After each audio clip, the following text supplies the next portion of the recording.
Well, we have seen Israel have great victories over their enemies.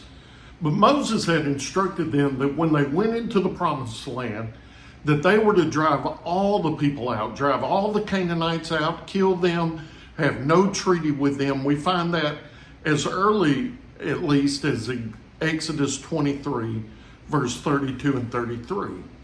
And why would the Lord tell Moses to tell the people that? Well, number one, they were bringing judgment on the Canaanites who'd had 500 years to repent, and they hadn't. But also knowing that if they stayed in the land, that these pagan people would cause God's people to sin.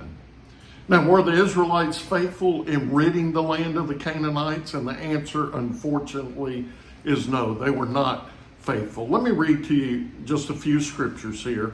One is Joshua 15 and verse 63. But the descendants of Judah could not drive out the Jebusites who lived in Jerusalem. So the Jebusites still live in Jerusalem among the descendants of Judah today. Chapter 16 and verse 10. Talking about Ephraim here, it says, however, they did not drive out the Canaanites who lived in Gezer. So the Canaanites still live in Ephraim today, but they are forced laborers. And chapter 17, verse 12 and 13. The descendants of Manasseh could not possess these cities because the Canaanites were determined to stay in this land.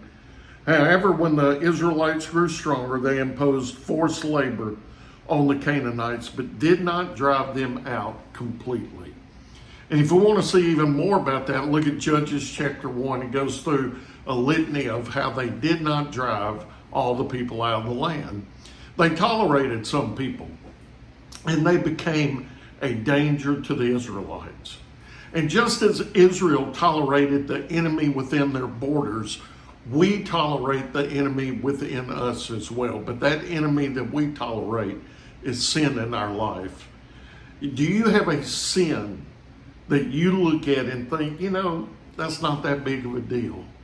That enemy, when we begin to think that enemy will begin to tear us down. Don't tolerate the enemy within. Hope you join me again next time as we continue in Joshua.